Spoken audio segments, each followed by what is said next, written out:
Hello, everyone, and welcome to our World Refugee Day kickoff event brought to you by Left Bank Books and the Missouri Office of Refugee Administration. I'm Marissa, the Communications and Training Coordinator for MO-ORA, or the Missouri Office of Refugee Administration, and I'm so happy to be here with you all. World Refugee Day is Monday, June 20th, and each year it's an opportunity to recognize and celebrate the resilience of refugees in our communities and around the world. There's so much to celebrate in Missouri, and we're delighted to be here with all of you. A quick shout out to all of our MO-ORA newsletter subscribers in the audience. If you're here, please comment and let us know you're watching. And even if you're not subscribed to our newsletters, let us know you're tuning in. Just in case, a quick bit of background on who is the Missouri Office of Refugee Administration anyway. Well, we are the replacement designee for the state of Missouri, which means we're the state level organization that administers federal funds to refugee resettlement agencies across the state. So we subcontract with 5 local resettlement agencies and 1 service provider that provide the direct services to clients who are eligible for federal benefits in Missouri. And those agencies that we work with are the International Institute of St. Louis, Catholic Charities of Central and Northern Missouri and Columbia and Jeff City, Jewish Vocational Service, and Della Lamb in Kansas City, the International Institute of Southwest Missouri in Springfield, and RAISE in Joplin. Later, we'll talk a bit more about what some of the agencies have planned for World Refugee Day.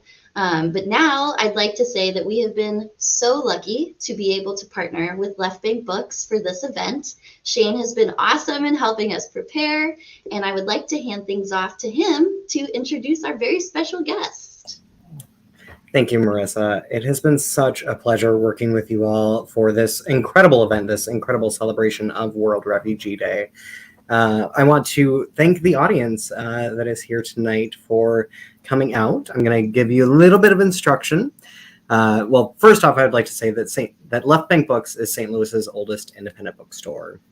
We would like to thank all of our supporters, you watching, the supporters of Missouri Office of Refugee Administration and Shugri's fans as well, and everyone for their outpouring of love for our bookstore. We offer in-store shopping, curbside pickup and delivery to anywhere in the country, anywhere in the world even. We are very happy to be able to bring our event series virtual. We believe that events are a way to expand your mind and bring in new thoughts to make the world a better place. We hope that you enjoy this event, and we hope that you support Left Bank Books by purchasing a copy for you or for any of your friends on our website at left-bank.com. I will provide a direct link. The book is currently available in hardcover and is coming out in paperback in July. So I will share a link for both of those in the comments in just a moment. Your support helps us keep our doors open, helps keep our staff going, and helps make the world a little bit more well-read. So thank you so much for your support.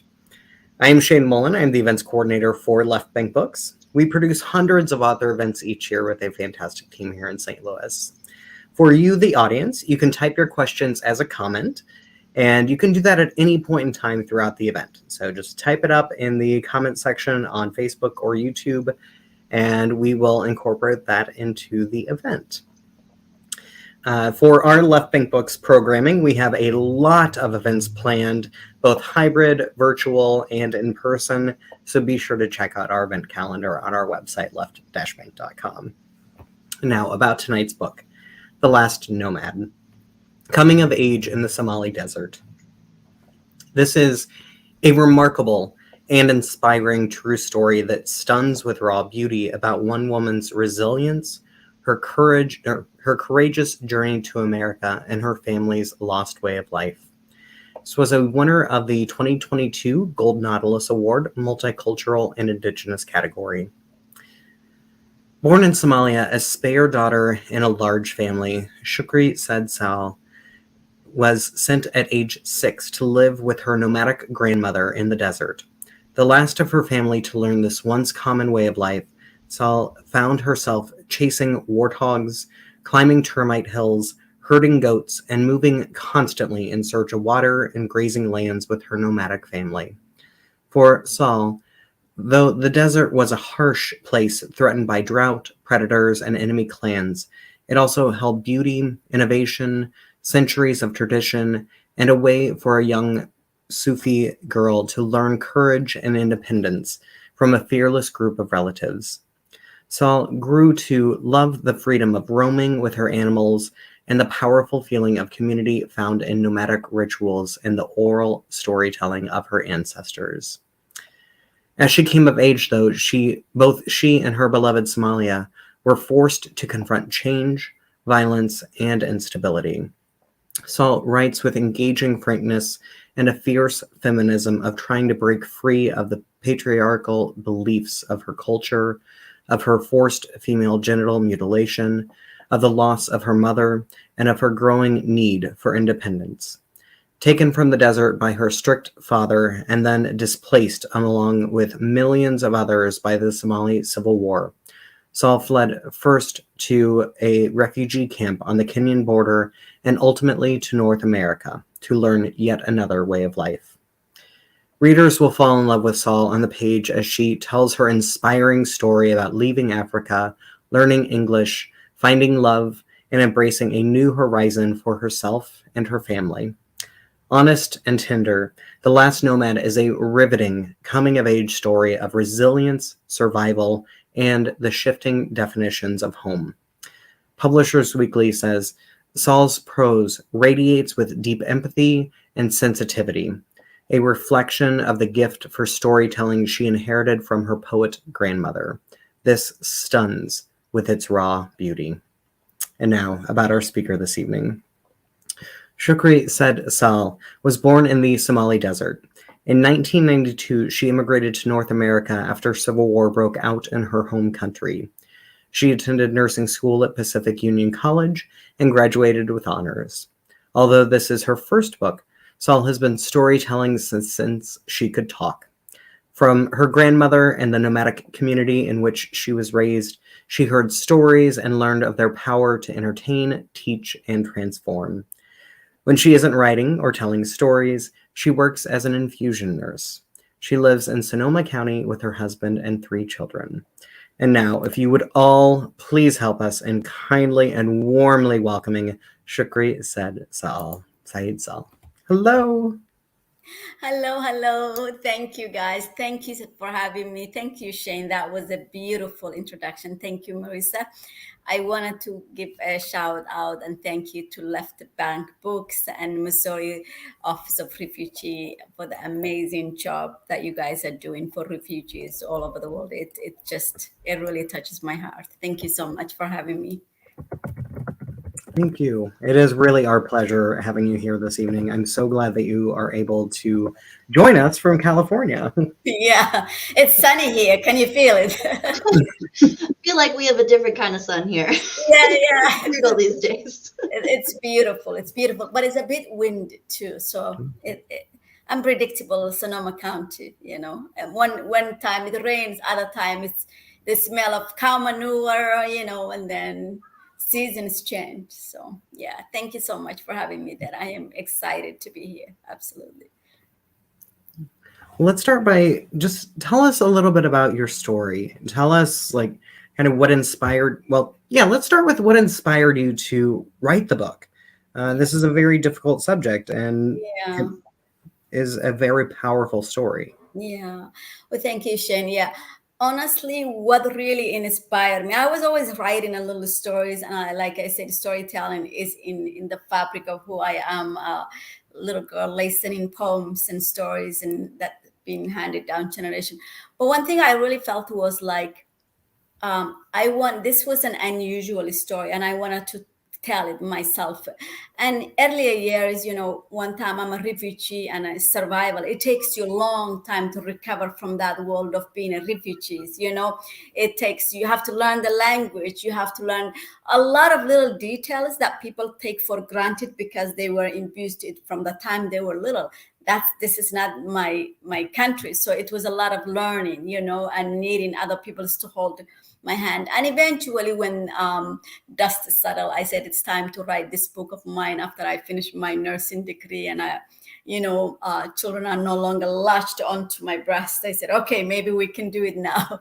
So that's really, I wanted to tell it. And honestly, Shane, so many people are already telling me, thank you for writing.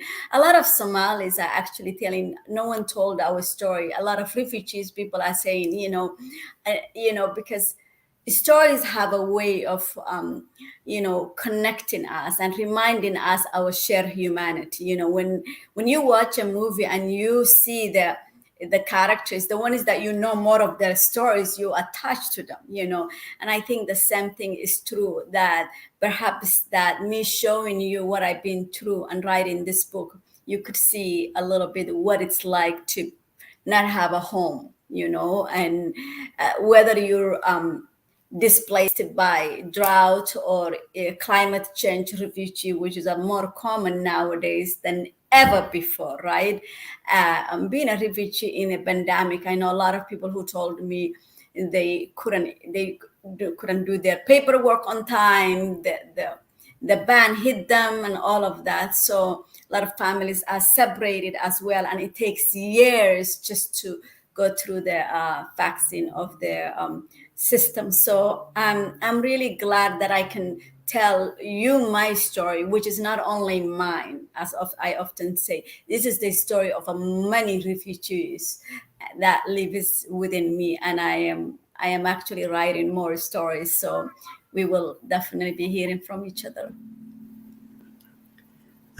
So part of our celebration today for World Refugee Day is, and Marissa, you can help me out with this, but it's about celebration, and it's about resilience and courage and coming through to be able to celebrate with others who have lived this experience as well. And I'm wondering how you incorporate that celebration into your life. You talking to me or Marissa? Oh, to me. Oh, sorry. I am like Lala. Sorry, Shane, I thought it was for me. You're asking me how I incorporate that experience in one thing I always say is, once you've been a refugee, you will always, that defines who you are. And in a time that, for me, if I have to touch a little bit what was happening is, imagine here I was a young girl, 15, and I think I will turn 16 while I'm still there, though I didn't remember my age, but the years will turn, right? I just remember one day things were okay. And of course, we were enjoying, Somalia have the longest water shore. We were enjoying ourselves. We were going to the market, life was predictable, and in school and everything that we in here, America, we find ourselves. And then the first bullet was fire, and, people pause, and then more bullets, and here I was. The next thing I know, I'm running for my dear life. Me and millions of other people are running for their dear life. Is if I have give you kind of disoriented, same to what's happening right now in Ukraine, which is a very sad time for me. Anytime I see more displacement of more refugee, I really think, what are we doing as humanity? So, and then the next thing we roll, we're in these huge cars and running, and on the road that's filled with palm and wild animals and all of this craziness. And eventually I'm finding myself for the first time in the borders of, which I didn't even know borders exist in between countries, honestly. And the idea that a man with gun and military uniform is protecting his country, and not from anybody but me, and it was a lot, and we didn't have a place to sleep even, we just put a shawl over a tree just to, the sun is very hot, children are dying, dysentery, all of the diseases, that opportunistic diseases that come for you once you are sick and no longer, your immunity is not in check, and we were sometimes didn't have food or thing, but we shared what we had, and we help each other. And Somalis is a nation of poets and storytellers. Despite what we were going through, at night there will be tea time, and it's time to listen to nature. And somebody will say, you see that lion?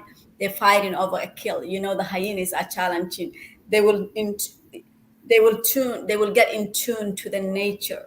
They'll share their meals, and there's stories of hope. There's stories of coming to America, stories coming to Canada, stories of coming to abroad, and slowly weave a new path for yourself. And I find myself in Canada, a country that is, I thought like I will just push a button and things will appear. Really, I thought all my problems will go away. But yeah, there is that cat. Is it my cat? Maybe, I don't know. Like if my I think that's Shane's cat. It's my cat. Shane's cat. I'm like, we have a black cat which we're trying to put a harness on her because we have to move, and we're trying to train her. So your cat is maybe mimicking what's about to happen to my cat.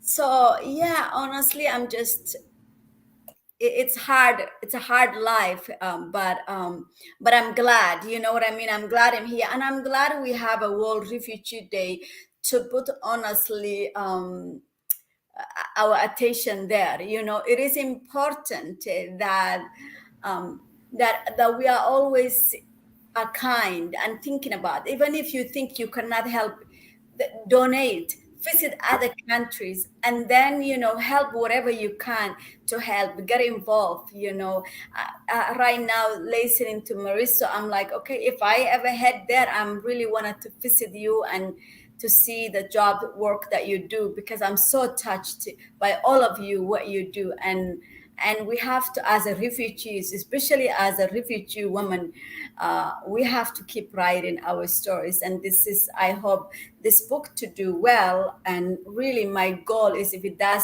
it's a beautiful story, like many of you are telling me. And I like to believe that, because so many of my friends are, Shugri, I just finished the book. We need to have a tea. I'm like, yeah, sugar and tea, we can do that. So I'm just so honored and so touched. And what a perfect platform to talk about refugees and the lives of the refugees. I'm really honored to be part of. Well, we're so lucky to have you here with us. And, we at the Missouri Office of Refugee Administration love to give credit, though, to the people that we work with that are providing Yes. direct services. And often that involves a lot of work in the communities and trying to foster a sense of welcoming. Yes. And so I'm wondering, when we talk about trying to create a sense of home in all of these new places that you found yourself in, was there anything in particular that would happen, or people that you would meet that would help establish that sense of home in such a new place amidst such hard circumstances? Yeah, thanks, Marissa. That's actually beautiful. A lot of people honestly did things that helped me along the way. I remember it started with when I was very new. The first teacher who actually offered me her home, for those who read the book, like I was in an unsafe situation. Even though I arrived in a refugee, the house that I arrived to was not safe, and I didn't know what was going on. And in all the craziness, when I see what show that was on, people were watching Jerry Spring, and I go, this is crazy country. Thank God I discovered Offer After, but it was like, what the heck's going on in this North American? People are crazy.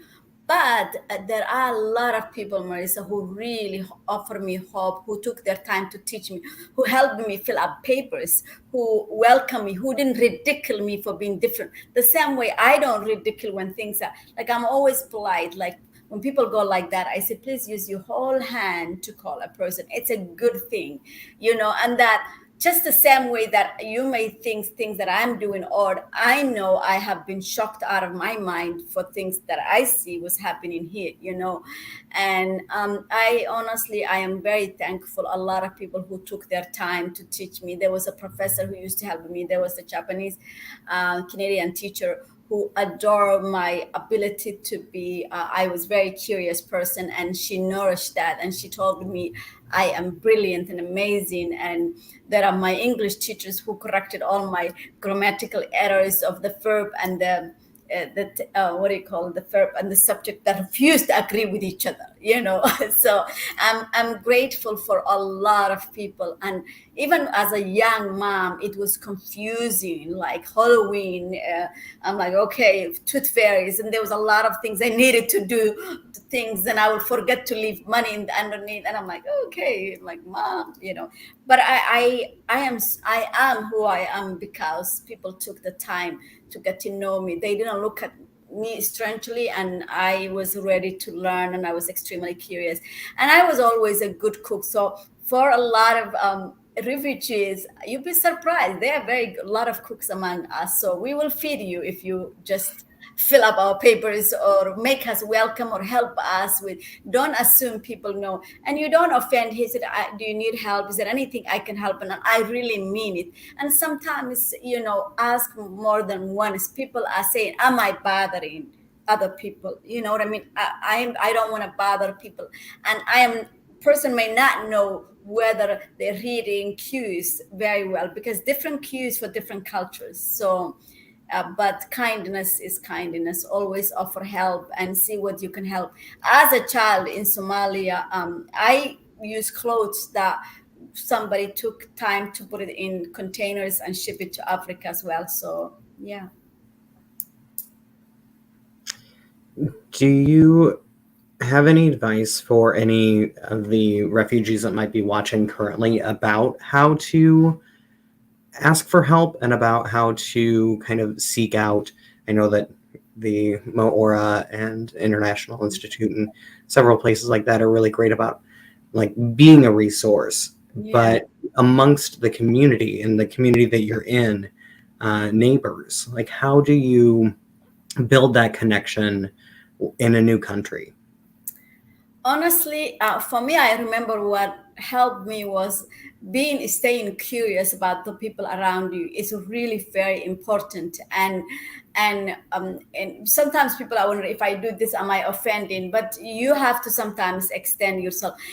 Go to what's happening, events that are taking place in the community. Tell your stories, tell your story. Tell them you're a new refugee, I just arrived, and if you don't know resource, say, hey, how do I do this? How do I get this resource? But just by going to the community places, they can point you out into the right direction. But I honestly find, like, sometimes I remember I will ski, I will try to learn how to roller skate, how to do things. By doing that, or play, like a lot of people from my country play soccer, join soccer people, then you'll make friends. So you have to take that initiative as well.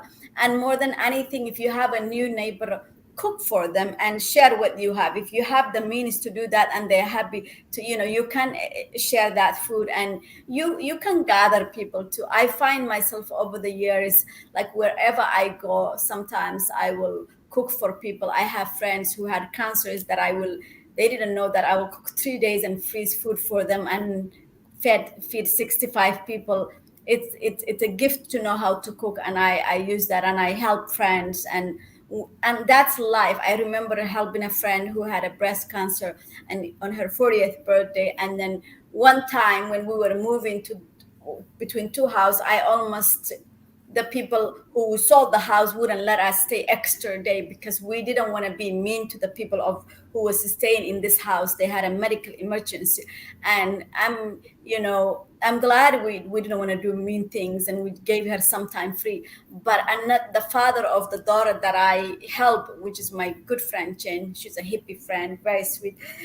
He was like, okay, Shugri doesn't have a place, she can stay in one of my house in the city. And well, although I end up not needing, at the same time, this is how communities to check with each other, have places where you go regularly and connect with people. Wherever I go, I'm always smiling. I have energy that says, you can talk to me. I'm here with you. I say hi to people. I'm respectful. I let them know that I see you. You're a beautiful human being. I take my time with people, and I think it works. Even as a nurse, a lot of patients ask, me to have me again. I like starting difficult IV, but also, I cook for people. If my patient tell me, even though I'm not their patient and their nurse that day, if they get sick, I actually take the time and cook for them. I have few patients that whenever I'm seeing another patient and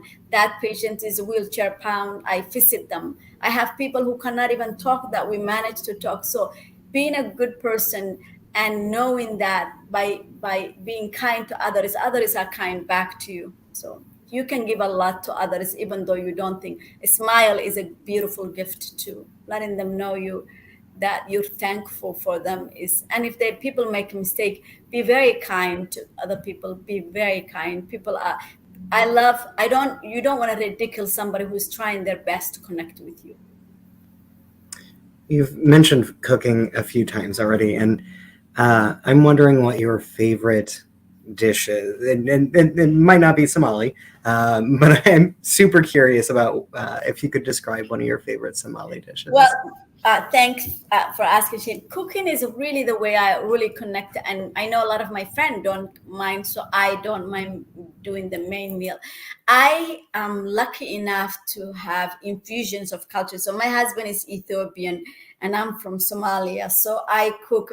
Depsi is their lamb meat, or sometimes I'll cook chicken, rice, Ethiopian anjero.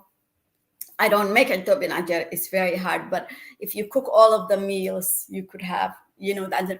So I find myself, I make lasagna is one of, everybody, when they are sick, they go, I'm craving Shukri's food, So it's really nice to hear people say that. And every time, Shukri, I'm craving your ground beef sauce or I'm craving for your lasagna.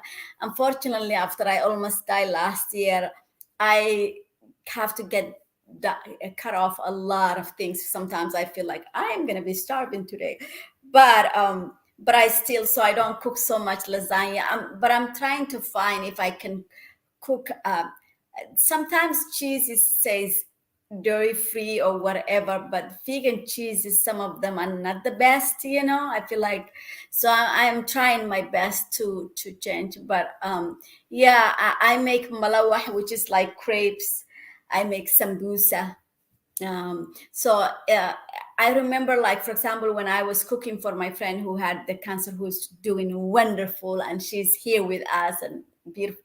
I cooked vegetable dish which has spinach, zucchini, tomato, all of that, and then I cooked the depsi meat, which is that Ethiopian food. But the reason my Ethiopian food is better, it's not through Ethiopian food, so it comes out really nicer. People like that. It's not too spicy and not too, and I got bouillons that organic ones that I let them simmer longer. So I let the spices simmer longer so it doesn't bother people's tummy. So yeah, cooking is a way I connect with people, and hiking as well. And just sharing people with stories. Yeah, I really enjoy taking care of other people. And as a nurse, I take care of other people still. Yeah. For my lasagna, I actually don't use cheese, and I do put in zucchini because it kind of mimics a lot of the texture of the cheese. So I think that I'm going to I'm going to try that. I honestly gonna try that. Thank you so much. Those are the thing that I want to hear now that I find myself like, sometimes my family wants to cheat and get food from outside. I'm like, if I get food from outside, I get sick, unfortunately. So, and it's okay if my body has been through a lot, too many traumas, loss of parent, refugee life. It's a body that's been through a lot. That's why I'm saying, people, when you help somebody, imagine with all these traumas I inherited because of the war, because of the things all that. And imagine if you have to also not have a place for your next meal is coming from, or shelter, and children suffering or dying. Yeah, I really admire people who do refugee homes. It truly moves me, and those are few times that my eyes tear up when I see people doing amazing things for other people. We talked a little bit about the power of like storytelling a little bit earlier, and I was just wondering if you'd want to go into your relationship with storytelling, as far as, you know, like how you initially got into it, your relationship with your grandmother, how maybe it's like helped you get to where you are today, how it's maybe helped you process things like that. Oh my God. Thank you so much, Marisa. Storytelling is connecting me with so many amazing people, so many patients. Literally, I'm known the type of nurse who, when I'm starting IV, I distract the patient with stories. And while they're like, what? You what? You what? I'm like, your IV is done. Like, what? I didn't even feel it. So I use storytelling in a form of to distract the people and just to kind of create a ways for us to be human, you know. Oh, okay, I have people who told me I changed my mind about Somalis now. Are they all like you? And I'm like, you know, yeah, we're good people, we don't bite, we just, they make it look like bad.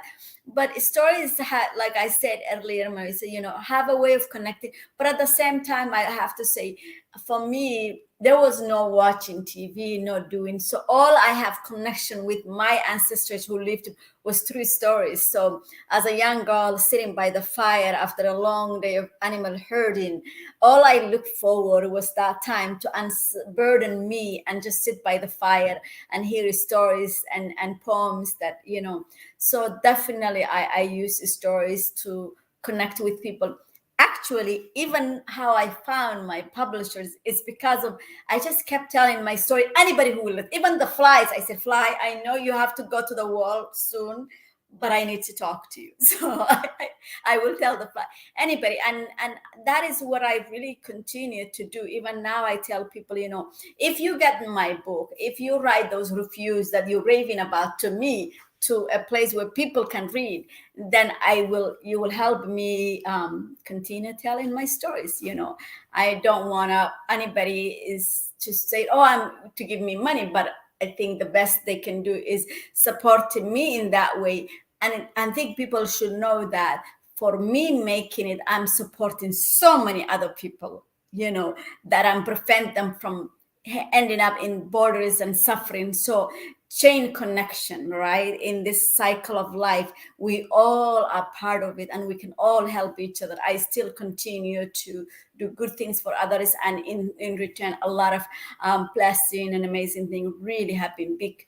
So stories, I love storytelling. And many of my friends told me, Shukri, I remember you telling me that story.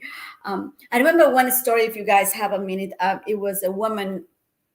I was seeing two patients that both of them had one is a caregiver of other, and I went there and I'm administering them and medication. And what happens to my patient and I, we become friends. So we're having tea with each other, we're telling me stories, and I am one of those people, you know, either I'm accessing their port, big line, or I'm starting IV. Somehow I have to end up in your vein. So I'm mixing meds. And the boys were telling me, you know, our neighbor, she's going through a nasty divorce. Nothing. I didn't know what to do. So I handed her my book. And I said, earliest copy I got it, I handed to her. It actually was 3 or 4 copies. A lot of my friends were lined up, but I took the thing. I felt she needed it.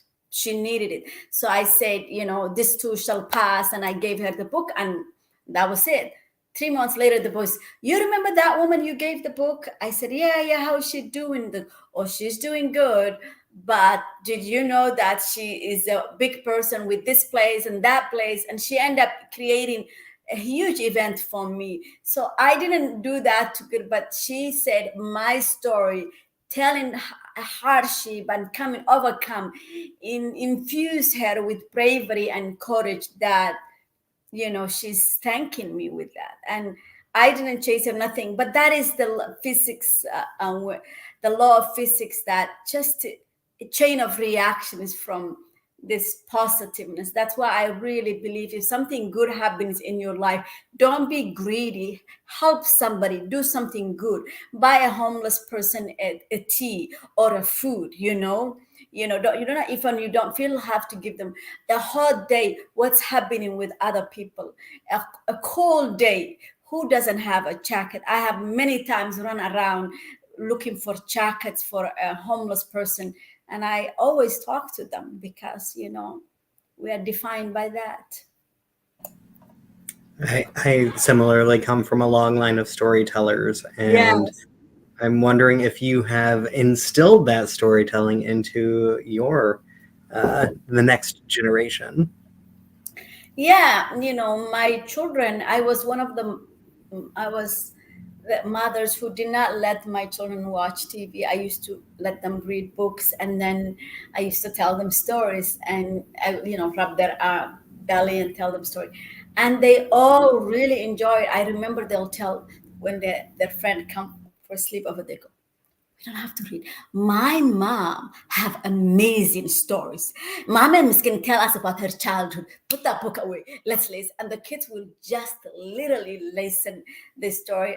And my kids are really amazing. They make me laugh so hard. One time, my stories turn into more crazier version.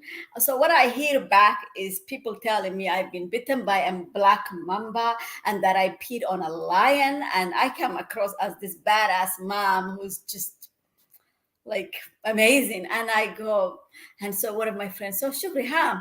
Black mamba." I was just like, yeah, and I'm here to tell a story. No, that's a fatal one. Yes, I've been bitten by a black snake, but it wasn't a black mamba. And yes, I was peeing, and then I realized there was a lion sleeping, but I didn't pee on the lion. But my kids, their version, like I said, takes a whole different craziness. And there's a beauty to that. But I also use the stories to tell stories who they come from. I remember I have my son, the middle guy, it was very small guy, and I created something called the double digit talk. And you guys can use this one. Whenever my children turn 10, from 9 to that's double digit. So that's when I said, let's have the double digit talk. So my son, I told him about my grandfather, who was a warrior, who was a small guy, but oh boy, that man was brave, and he was, is to give him a confidence. And in the end, honestly, that helped him. And a friend of mine was telling me how her son is dealing with a lot and stuff like that. And he's small and he doesn't like being small. And she was like, "Well, does your son have it?" I said, "Honestly, I don't think so. I think he's okay." And then I asked my son, are you self-conscious about that? He goes, "No, Mom, my grandmother was small like me, and he was a warrior and he fought with lions. So, I'm fine." So I can see my son eventually grew up. He's probably now 5'7", 5'8", more like 5'8" on good days, I think. But that, to me, all I felt was telling him that story, really building up. That's why it's important that you share your stories with your kids, because that's a direct link to say, if my grandfather was this badass, if my grandmother was this, then I can do this. It's more tangible when we do that way.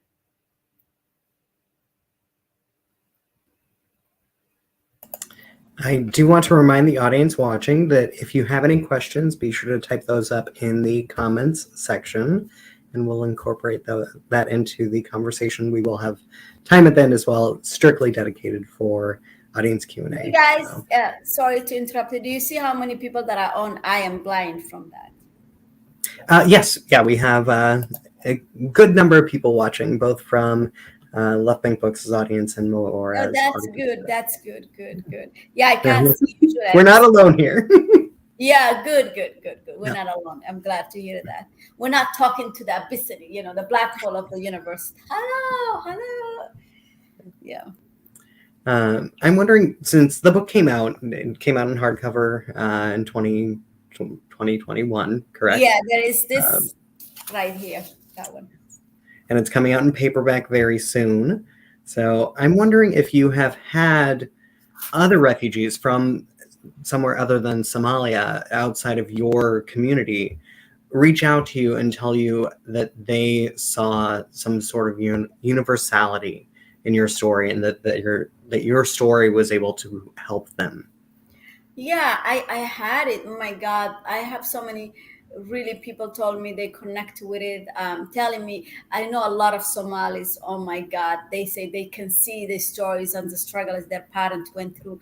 I have people who also read it, the book, because they wanted to understand more about refugees and that. But more than anything, I like when people, I have people telling me, thank you so much, I know I come from this country, or maybe that is not my background, but I feel connected. I remember one young man, we were exchanging, we end up in a party, which is, and we have a friend who is really fabulous at connecting with other people. So this guy, I was like, my goodness, Muhammad, you need to write your own story. Your story is crazy. He's from Iraq, and he was telling me his story, and he heard about my story, and he was telling me, "Think, wow, that sounds very similar to what I went through." But his stories were even crazier. This guy had survived so many suicide bombs. I'm like, oh my goodness! Like, at least I left Somalia before they, blow each other up and create, for the fanatics took hold and made it okay, some of the crazy things they do. Yeah, so honestly, so many people, and that is why I'm saying to write stories is, this is why for a lot of refugees they can connect with that. A lot of one guy, he bought like 8 books for all of this immigrant. They had choice to pick other books, but they picked this one because, again, young immigrants, they can relate to, they cross borders, they suffer, they lost life.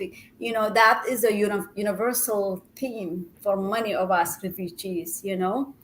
And so that is why the goal is, the first copy did not have questions and answers but this copy does have it. And I'm, I'm really looking forward to connecting with schools that can get this message further, because we all need to understand about refugees, and like, especially nowadays, so many more people are displaced, and the world is flooded more and more of refugees that are displaced, like I said, through climate change and pandemic too, and many other things that is sending people are happy to stay in their place. I never thought about coming to North America.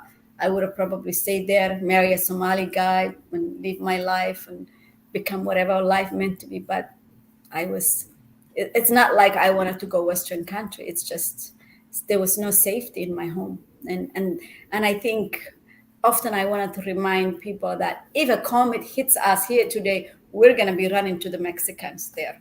We're going to go to Canada.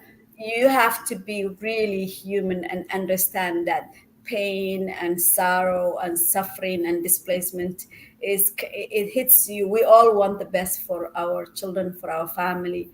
And I continue to give all the time to people who are not even related to me, because it's hard to ignore the pain when you've been through that pain yourself. I was very young, so one of the very first things that I remember thinking about the outside world. So I grew up in small town Missouri, and in '92, when you came to, was that when you came to the U.S. or when you came? Canada. Okay, so I would have been 9 when that happened. Mm-hmm. But it was like a very early memory of mine was kind of realizing and seeing the Somali civil war in the news and knowing that there's an outside world. And another part of my childhood was pen pals. And I'm wondering if there are ways, and like, did you say impulse?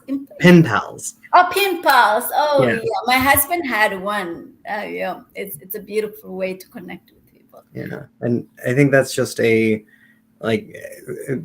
it's not happening right now with like new refugees coming to America, I'm wondering if that is something that would be helpful and something that could be a nice kind of branch of making a connection with someone on that very personal level.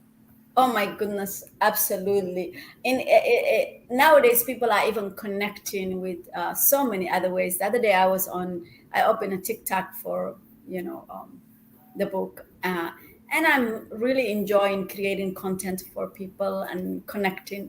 And I saw a live about people, refugees, families in Syria, displaced from their little tent, talking to us. And they looked happy, at least, and they looked like they were getting food, but it's at the same time, I feel visceral pain for them. But it was really nice to see, of really connecting people. If one can go back, even letter writing or um, email writing, things like that, connecting.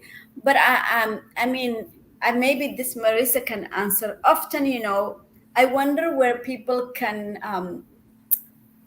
maybe connect with refugees, like people who are right now in a refugees. How could they send? And I think maybe it's a good place to start in your place and say, how could we connect with refugees right there, right now? Some in Uganda, some in other places that are suffering, and it makes a difference. There are littlest things you can do that goes a long way for that person, asking them, what can I do for you? What, do you have, even paying their medical bill when somebody's sick? Sometimes refugees, when you're displaced, an ear infection or a little infection can kill you easily if you don't have someone to buy you an antibiotic. So I think maybe people can start places like that to connect with people who are living not so fortunate life. It's good for them. It's good for them. Really, very important people. I know that a lot of families who are connecting to me are better for it. They say, you gave us an insight, this refugee life, a lot of the life that I had lived that they don't know, you know what I mean? They go, wow. It's a humbling to them to know that a person who's here with them experienced that. It's hard. People don't always have.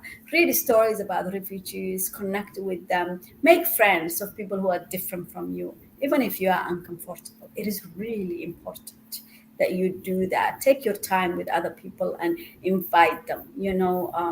How many people use a cleaning lady, but invite her, she cleans the house for you, but did you remember to invite her to your party? So things like that, I am trying to make people aware of it. Pay attention to the person who's selling the fruit. Maybe I can give them extra money. The fact that he's standing in that sun for long hours, then you can do. Recommend. If you know a good person who is a refugee, that person, you help them, they help more. Like I work as a nurse, and the money I give so many other, I take away the pain of so many other people. Even though I get annoyed with my father for having too many children, at the same time I'm doing the job and I'm writing about them. You drove me crazy that day. But it's really, it is, humanists are sometimes, they don't want to, you know what I mean? If that person takes time speaking in the language, maybe you don't want to wait, you get embarrassed, but like, don't really invite that person who's so different, who's struggling with the language. So make people aware of it. My children are very aware of homeless people and hungry people. It's because of me. And I realize, because they watch me over the years, I go, where do you go when we all go home? Do you still stay there and get cold and die? So there is a way to be compassionate without judging that person for addiction or whatever. Even with learning, people who are addicted, compassion goes a long way. They find out people who had dogs with them, people will come and talk to them, or if they had birds with them, will talk to them. And that was a social. And then maybe one day in one of the cases, somebody asked her, hey, what's happening? What brought you here? And then that person uplifted that. And that, so yeah, help other people, know them, and do what you can do to help and notice them. I see you still exist here. So we have a couple of questions that have come in from the audience. Marissa, can you see those as well? All right. So I'll ask Marcia's question, and then do you want to do Lindsay, our friend Lindsay?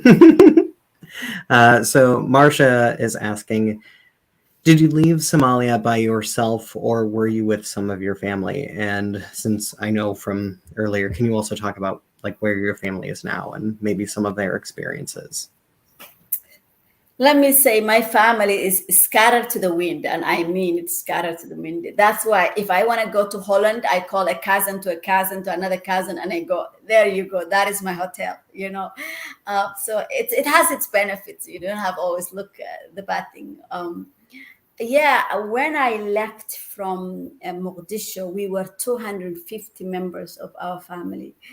And as I describe in the book, we were like children and more elderly and young and, and men, all the cousins and relatives, so many of us displaced, you know, and we hit the road and we get attacked by lions and bandits and everything, and people trying to rape us, young girls. It was crazy. And eventually, as we all come to Kenya, we dispersed to various, because you cannot stay together. And I remember in Nairobi, for example, I stayed with, not in Nairobi, in Garissa. I stayed with, we rent a room. And I remember I talked about the scene of me being covered with smoke and salt and cooking outside in the open fire, literally in survival mode. And the car that was parking by the window and thinking, this is a young, beautiful girl displaced.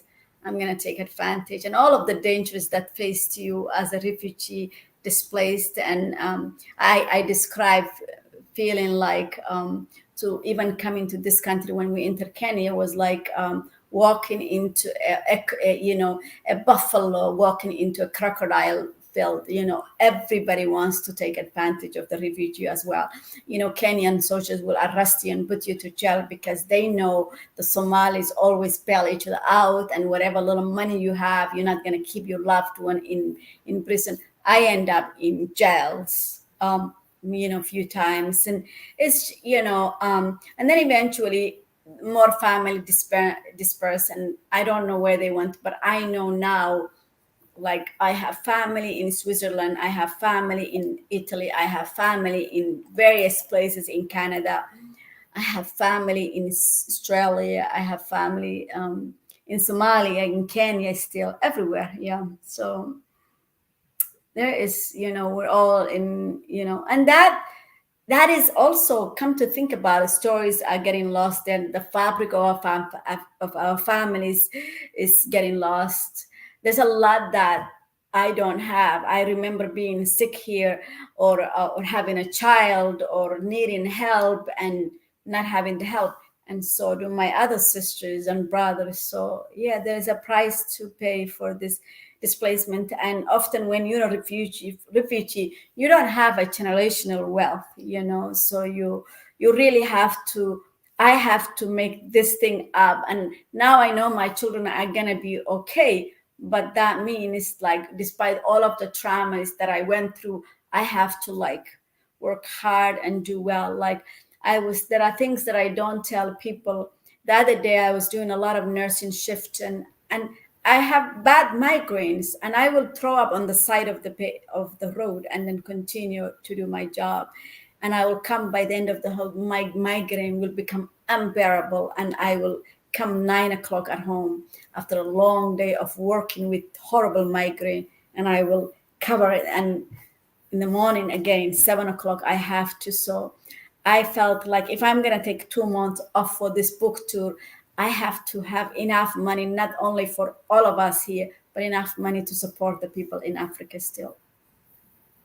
It's because thousands of thousands and hundreds are going to come out of your account, because it's not, a lot of times when people say, why do you have to pay? It's not your father who had the kids, but, like, I don't know. I said, that's not how we immigrants think. Like, I'm not going to say it. That's not just, sometimes I need a counselor, but I'm like, if you're going to be talking to me like that, I'm not going to get that. You have to understand, say, don't give too much and maybe help me with that, but I'm going to give always some money, because like I'm the only one who can do. People will die if I ignore them.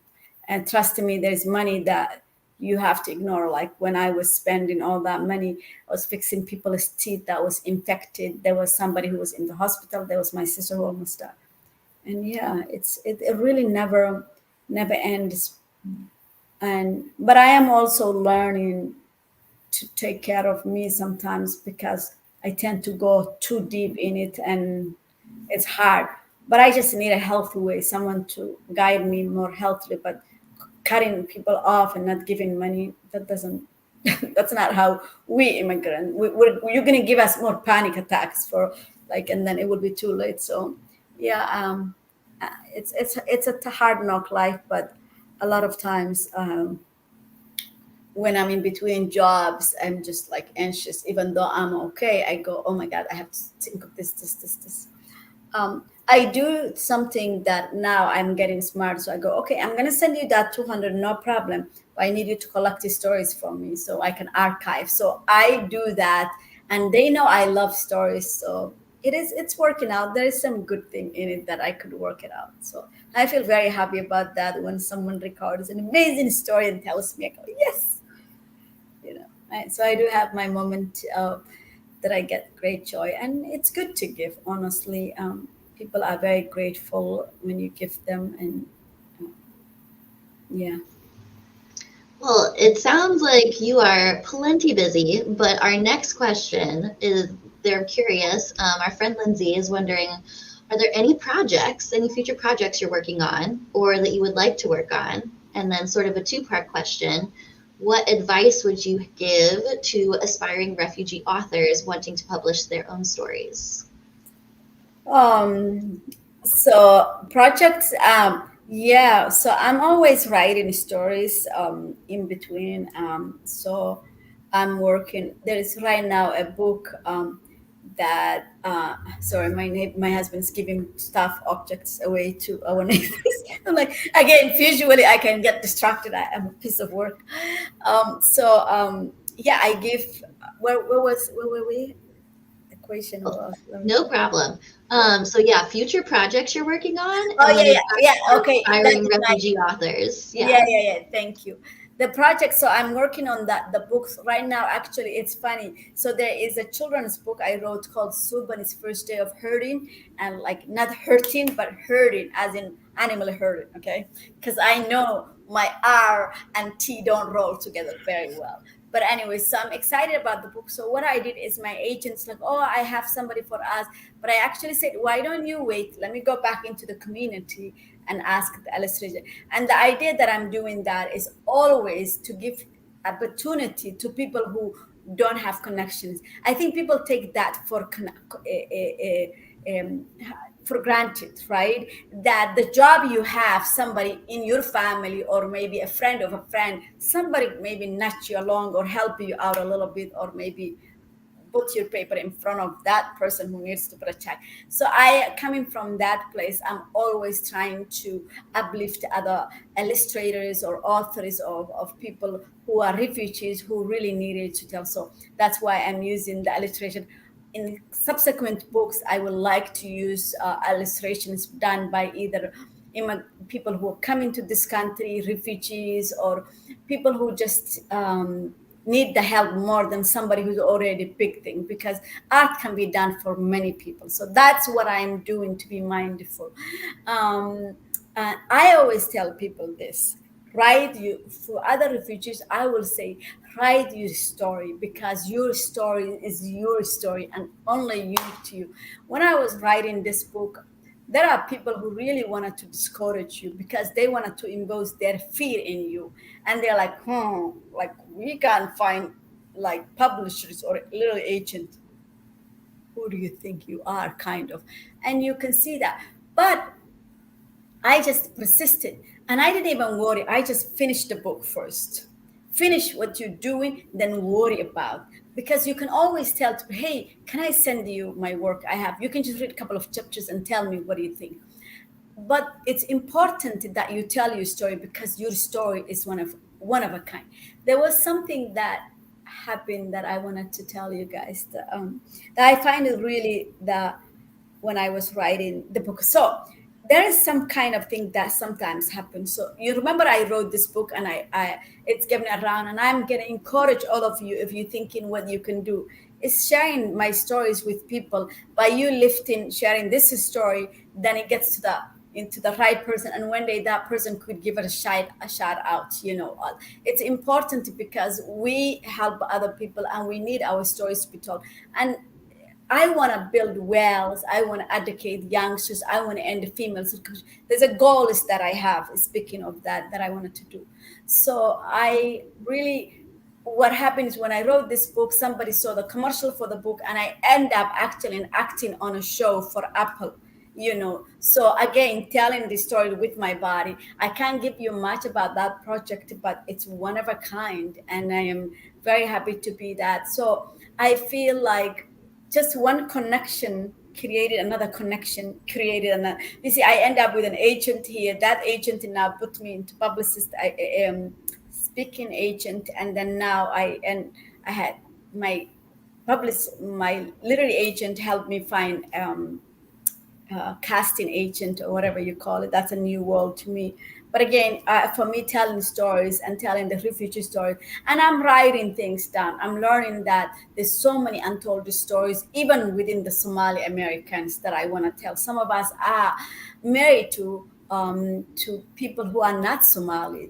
Some of us are married to white guys. Some of us are married to African American. Some of us are married to Chinese guys. Whatever you name it, Somalis are scattered to the wind, and our marriages are scattered to the wind. Who we marry. So I am trying to tell people there's Somali lesbian, there's Somali gays, there's Somali queer. So the world is really changing, and I feel like, to me, tell your stories. Don't worry about publishing. Finish the story, because you're going to get disappointed if you start focusing that. But your story is beautiful. In the end, if my book did not get picked up, I would have, say, free for all, put it in Amazon, and whatever donation, maybe give it away. But yeah, I'm glad it really, and it's translated to Italian. The other day I was jumping up and down. It's being translated to Italian. Italians and Somalis, we have a complicated relationship. We say too many perché maybe, but we like each other, and I think I'm glad. I'm really glad. Yeah. I'm out of curiosity, because I know that there have been several collections of immigrant stories, Mm-hmm. and like locally there was a collection of Bosnian refugee stories. Mm-hmm. But I'm wondering if there's a more global refugee collection that maybe is in the works, or that you might be able to participate in, or that you might be able to edit. Who knows? Maybe, yeah, that's beautiful shit. One thing that's happening to me is a lot of people are telling me I'm writing stories, so I'm really being that encouraging. And one of the things, when people see me as an immigrant woman, as a refugee, as all of this, as a woman doing all of this, they get encouragement. And I have all these people who are telling me they write, and I really give them, I said, continue and you'll get it where you're going. So one thing, like, for example, I had interviewed 5 women, and I am very curious, and I am after something. And I think this topic is, this book is going to come out eventually, but each story calls me more. Before I started the story that I'm working on right now, I was writing a story about Fatuma, which I will tell you in a minute. But this story says, I'm not going to let you rest until you pick me first. And I said, okay, you got it now. But the other book that I really wanted to write is what become of us after female circumcision. So like I said, some of us are married to white guys. How do we break the news to that? And what is it like? What does it mean to be a Somali woman, to have whatever you went? So maybe I want to really go through female circumcision. And I want to debunk a myth, because people assume Somali women who went female circumcision, their film is done. And what I've been learning through my research is quite the contrary. So it's kind of nice to know that, to debunk something and say, don't assume that there is more than that. And to get this info from firsthand from women who went through is very important to me. It's going to be written as a novel to protect the privacy of people, and things will be very mixed and a lot of creations and things. But to me, I feel like, again, this is the untold stories of my people again, and millions of people, women who go through refugee lives. So yeah, very good question. So that's what I'm thinking. And obviously the book of collecting all of these women, I am encouraging them. Actually, there is it the Rick Royera who said, write your stories and then I'll help you publish it under me. I think there's an author who's trying to help with that. And I thought, what a powerful thing for this man to do. He knew he was a top author and people were listening. So he's putting his stamps all of these books to give all these people on it.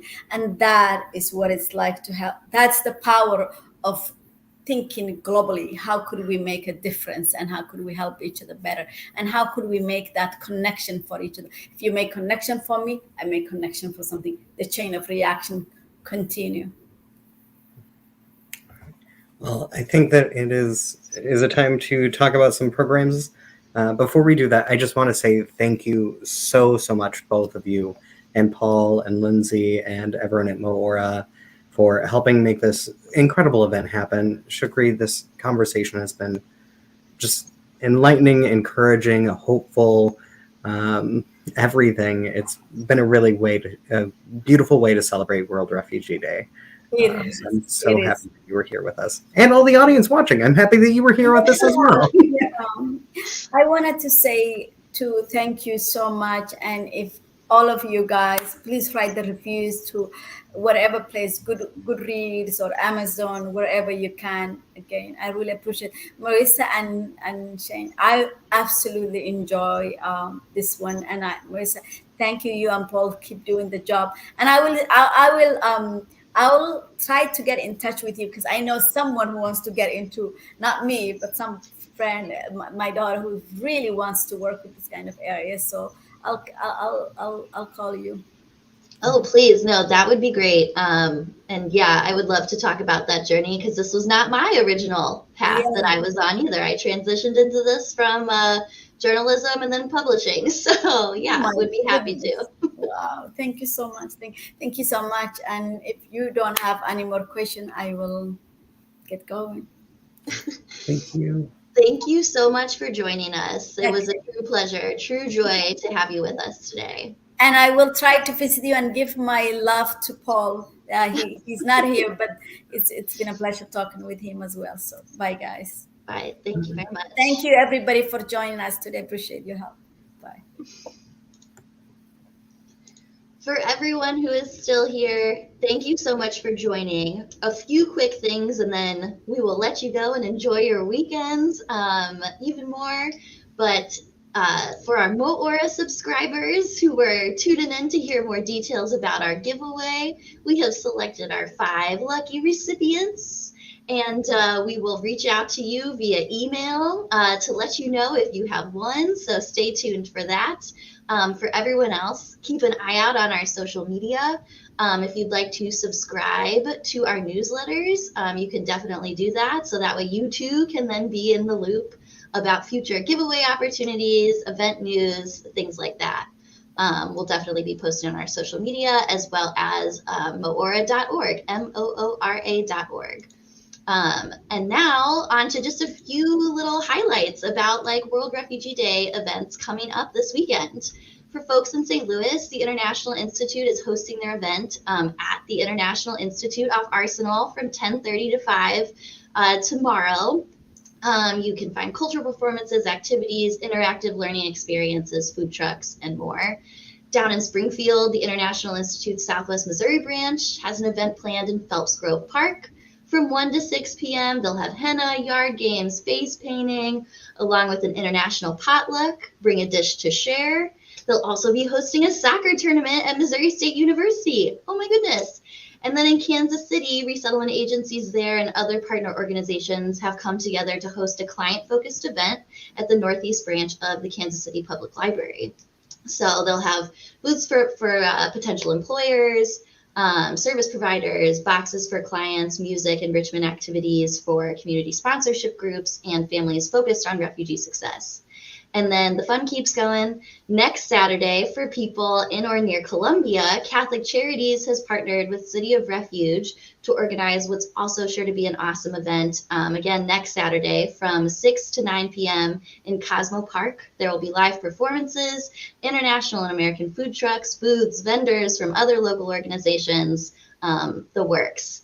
And again, all of these details can be found on our website, MO-ORA.org/World Refugee Day.